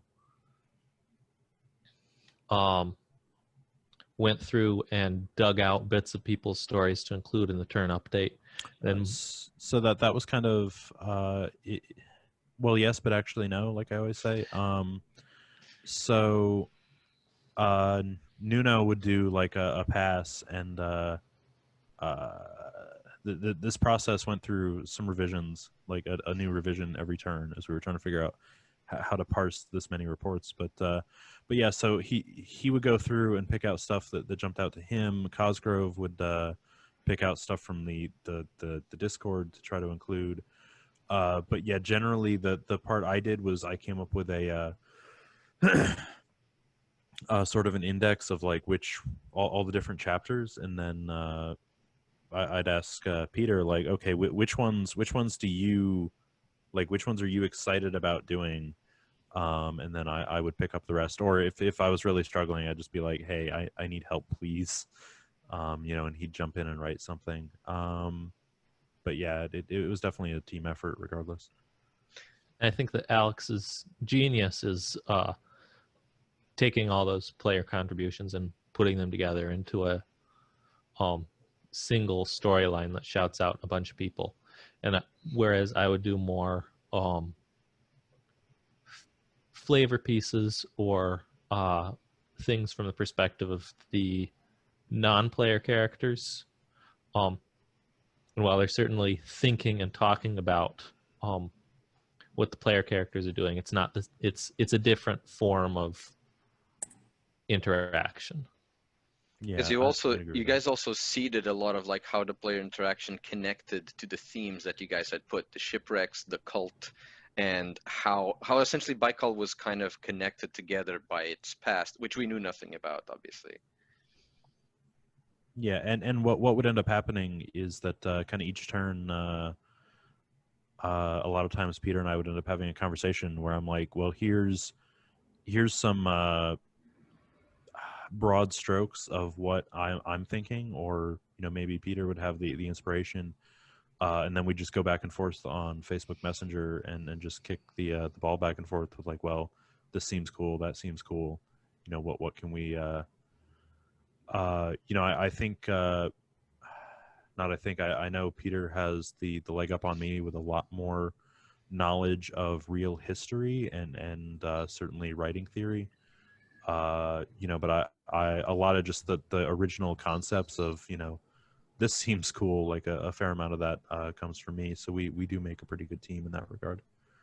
Something that stood out to me was the way you wrote the both of you together.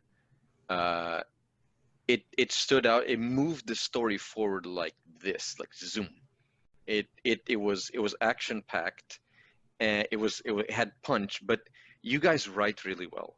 I think that's something that you don't always see in campaigns. You want to create like, oh, let's put a background, let's put a little plot.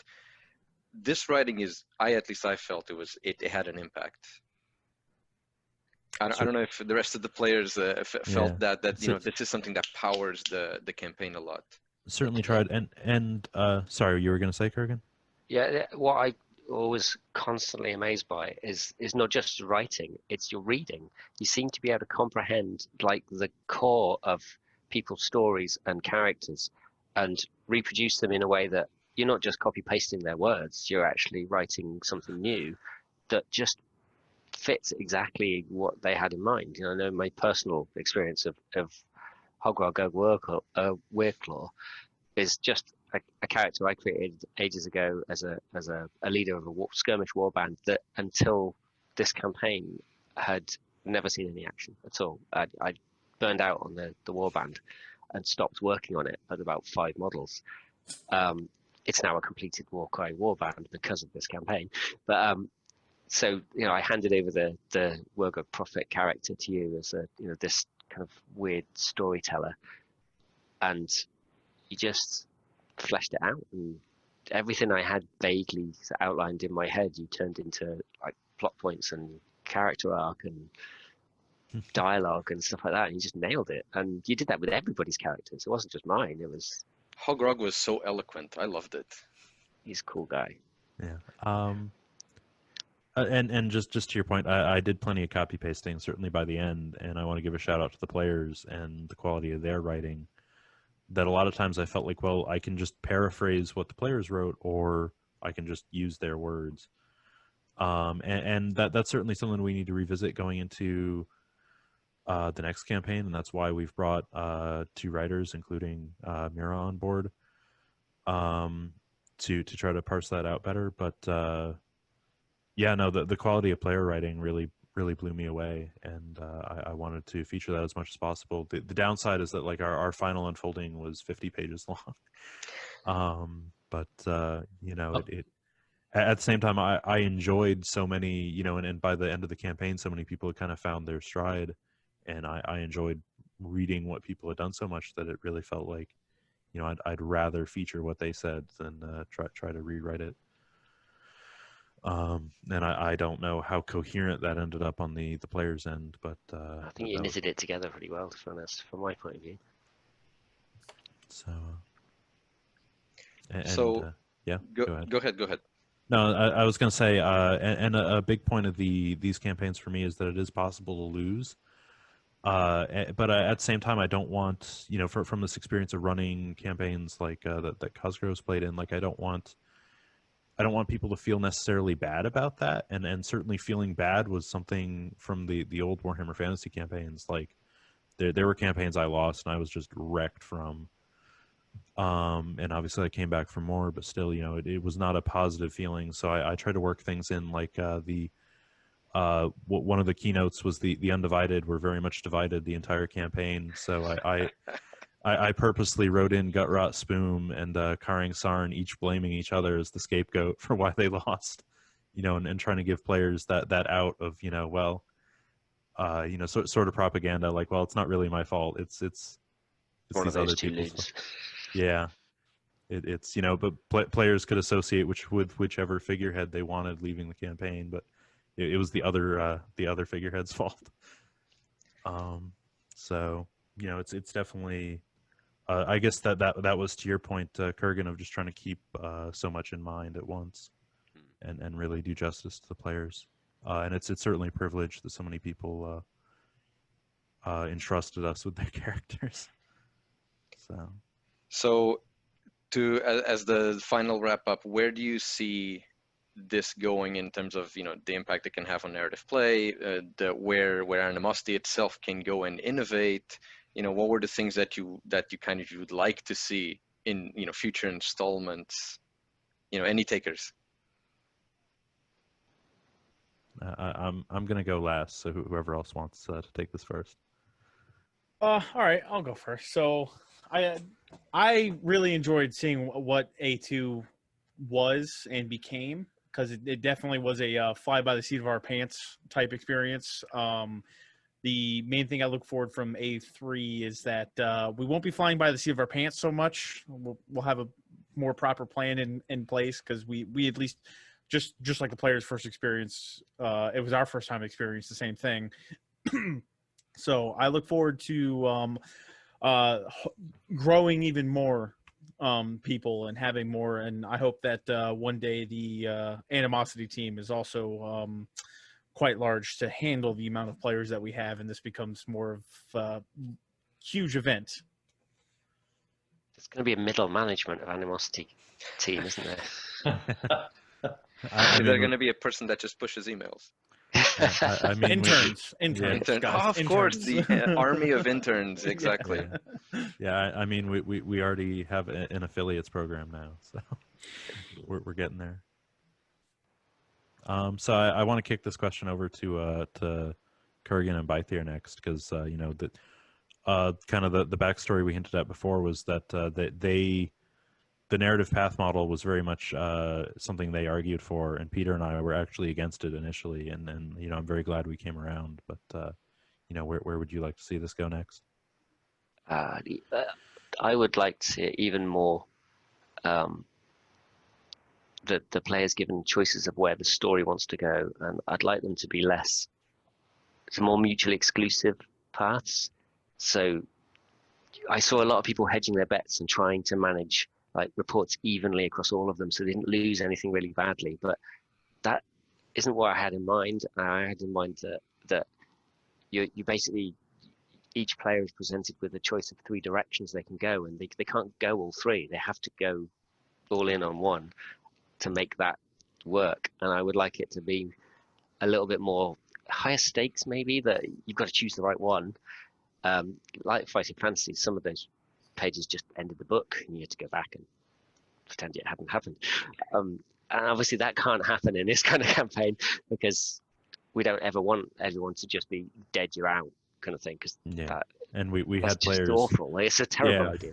We had players asking, like, so if we mess up really badly, are we just out? Like, no, you're fine. We'll No, keep. you can still, if you mess up for 4 turns, you can still win in turn 5. It's the whole point. The winning is the effect that you have on the world, in a sense, right? I guess you can have more of an effect and you sail off into the sunset with the It's not whale. even just winning or losing. It's having, it's shaping the story. Yeah. That's the key to these things. And I really, really I love a good story. Yeah.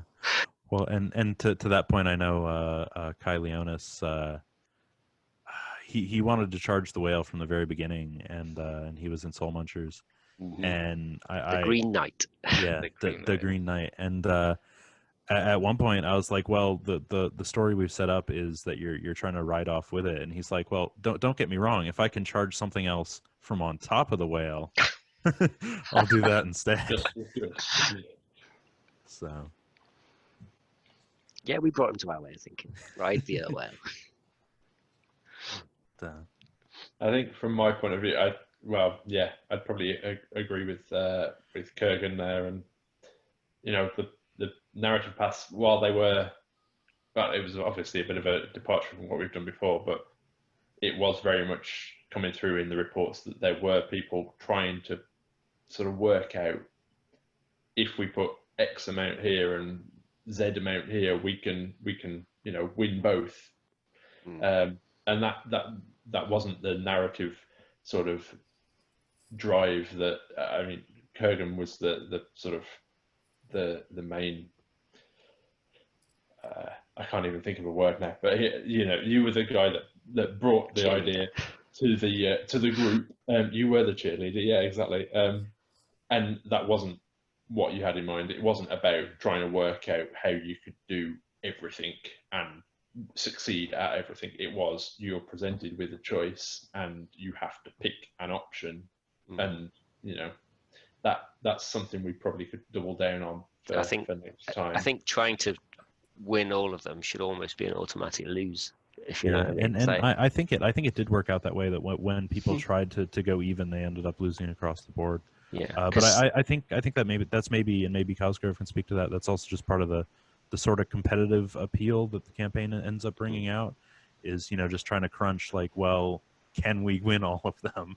Yeah, it's that mythical balance that narrative players are never worried about. Yeah, that's why I want. balance. That's one of those reasons that I've always said, make sure you keep the engine hidden, because players like me would take those numbers and immediately go, this is the math we need. This is how many players they have. This is how many players we have. This is how many reports you put on this path, and this path. We're good. Let's do it that way. I don't care what you have to say about your narrative. You do it that way. I'm not even kidding. They would make it into a long-winded sentence just like that, just to make sure that their point gets home. We've absolutely seen seen it. So with the old Yeah. campaigns, because the engine in the old Animosity campaigns was not entirely, but partially on show. Yeah, And that is exactly what it happened. was enough, wasn't it? To be fair, the what was it? Eye of Terror campaign back in what 2002 or something. Yeah. It was a 40k campaign, but 2 or 3. that yeah. was ridiculously complicated mathematical formulas going on. People worked it out. Like turn 3, they completely reverse engineered the entire thing. It's the hive mind, right? Once you put enough people together, that's what I think Peter and Alex told me. Is like, no. You will not be smart enough to have something that is not going to be cracked by players. Don't It was share interesting. any numbers. We said it. I think Saul and myself, and Cosgrove, to be fair, I think said, no numbers, don't share anything, and that's what we stuck with. So. They'll break it. If the They'll GM, break the code. If the GM can roll dice behind the curtain, I mean, it's valid. So, what would you say, like, people that want to run other types of narrative online campaigns that involve, lots of these multi submissions? What advice would you have to give? Because some of them are now popping out, like in different formats in the way you participate. What's the best advice that you could give to them if they want to start maybe their own for their store? Because now we're all socially distant, their little story maybe with the map or something else, that involves like these types of multiple reports. What would you say? It won't be what you expect, but roll with it. And it's it worth won't be it. as easy as you think, but keep going anyway. Yeah, keep That's it what- really simple as well. Don't overcomplicate it before you get in. The same saying I've lived by for a while. KISS. Keep it simple, stupid. Just do that. Yeah, and so just to jump in there, I know the question wasn't aimed at me, but if your players are complaining, that means they're invested and it's a good thing. So don't get discouraged. Because I as Cosgrove can attest to, like I figured that out pretty on. I'm like, oh, my players are unhappy, and it's like, no, you can fix the problem and they'll just complain about something else. Like they're just complaining. Don't worry about it. The emotional flip-flop was very interesting because you could see people, you're right, people were feeling upset and you feel, oh my God, this person, wants to quit and say, oh, this is pointless. Our coalition has already lost, like what you've said before. All it took was a little bit of nudging, fully invested again. But to get you back can to, do this. Yes. the little coalition that could. But to get back to your original question, Nuno, I think you're asking like where we want to see this go from here. That as well, yeah. Yeah, so I'd like to kick that over to Mira and Peter. I think for me, like next year, I think I'd like to see quite a few of the same mechanics returning, but like in a kind of more streamlined way, I suppose, because I know you guys are making a lot of changes, especially to diplomacy, which you're kind of realizing you need a system for, because otherwise they'll do it anyway. I'm looking forward to seeing how that takes shape. Like I've joined to do writing, so the mechanics are going to be more of a mystery to me, and I'm looking forward to seeing that. Mechanics can be different. Yeah, and I've already asked Cosgrove to redesign diplomacy from the ground up.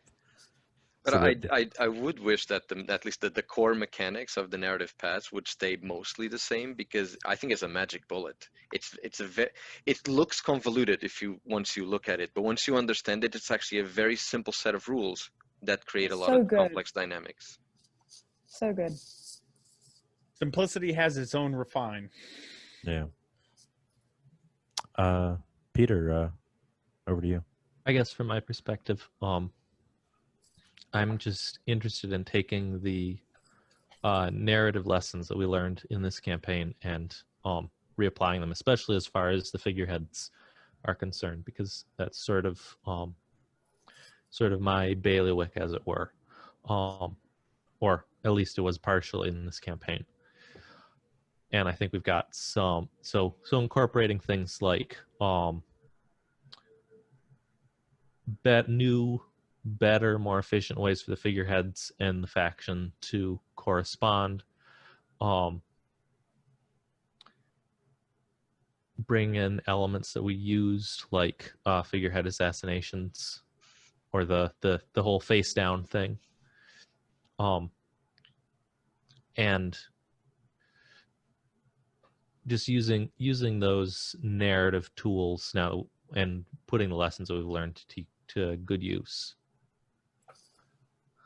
And I think I'm really excited. We've already got a really cool crop of new figureheads, a lot of which tie into Animosity 2 and even Animosity 1 coming up for this next campaign. Do you think it's important to include potential, let's say, resources that certain coalitions secured to some extent, or plot hooks that were secured to some extent in Animosity 2 to carry over into Animosity 3? In a similar way that Animosity 1, you had the forces of Hammerhall, taking sort of, legal custody of the city of Amasia, which was on the other side of the Realm Gate to Baikal. Well, I think as soon as as soon as you have past stories have some mechanical effect, then you've sort of given the game away. Not mechanical, purely like starting point narratively. I don't mean mechanically, yes. The thing about giving a narrative resource is that it doesn't have to be what you think it is anyway. Yeah, it absolutely. Could be, narratively booby trapped, or Yeah. And I think to go back to something I think Mira and I talked about a little bit earlier. So it's very important to me that past campaigns do influence future campaigns. So it feels like whatever you do in this campaign, you may not play in the next one, but what you did here is going to have some effect on that story. But again, just a lesson learned from back in the day is we don't want an entry barrier of like, well, here's 20 campaigns of history that you need to know before you can actually engage with this story. So anything we carry over is going to be presented in a way that's accessible to players just then, so they can just jump in without having to go back to anything. Yeah, but nothing hidden that you have to dig up yourself or anything like that. Yeah, in terms of history. Yeah. So like even though the big bad of this year, Mithridates Besh, was a character and a plot point that we had carried over from last year, like we tried to present him in a way that was accessible to people who hadn't played in that. So I think I want that there, so people who do play in one campaign can go into the next campaign and be like, oh, I can see where what we did then is impacting this. But players who are just coming into it, they don't have to care about that. It's just something cool for the players who were there. I think that's really important because it allows you to play without needing to know, but it gives you that itch of, oh, there's secrets that some other people know and I don't. I need to read. Yeah, and I think it does propel a little bit of conversation, because like the question kept coming up of like, who's the Pale Saint? And it's like, oh, that was Alex's character who Peter killed in a game. I love that it became a plot point and a rallying cry for the pilgrimage. Yeah, and like I've said elsewhere, but I'll repeat here, that's just a case where it's a character, it's a Ghoul King that I've run against Peter, and I've lost every single game against Peter, and like we played last December before the pandemic, and I was just like, no, you've killed him so many times. This time he's dead. And we built a little cairn for him, and the pilgrimage are just like, that's a good excuse for a war. And I'm super ticked now that it seems like he's got some life after death. Yeah. He has followers. He has there's an entire cult around him now. Yeah, he's a martyr. That's all you did. He didn't Obi-Wan. You struck him down, and he's more powerful than you can imagine. So yeah. Awesome. So going forward, the team is putting together, for people who didn't participate in Animosity, if you want to essentially experience this world, this madness, and the stories that were told in there, the team is putting together a sort of campaign setting for Baikal post Animosity, and essentially how can you play in this place, and what are the things that changed since the events of Animosity 2 unfolded. You know, the expedition has conquered certain cities. Some cities were fortified. Some parts of the lake are still drained, probably, by the Skaven no-holes. So that'll be something that will be released, so people can join the Discord and start playing in it to add to it, playing soulbound games and things like that. And I'm really looking forward to that. I want to live in this thing. I think that's one of the coolest parts, because it was collectively created by multiple players and the team. So yeah, that's something that I've been calling it the player's guide to Amazia and Lake Baikal, and it's going to cover the two settings that we've already played in and where they're at today, since this is a timeline that advances parallel to the current Games Workshop timeline. And our new writers are going to use that to cut their teeth a little bit, and pretty much everything we did this past campaign and everything we're going to be working on over the winter, you know, is all just kind of a test bed to try to make 3 as good as possible. So, you know, we certainly learned so much from this past campaign, you know, and we still have things to learn, and all of that will be implemented to make 3 hopefully everything this one was, and better. And I'm really confident that so much of the feedback we've gotten are all things that in looking it over, like I feel they're things where I can see on this side of the curtain, like I know that the players had this experience that was maybe negative to them, but I can see what happened on our side that caused that, and I can see where we can fix that. And I'm really confident that a lot of the bumps in the road that we had this time, we can amend by next time, and that won't be an issue. Awesome. All right.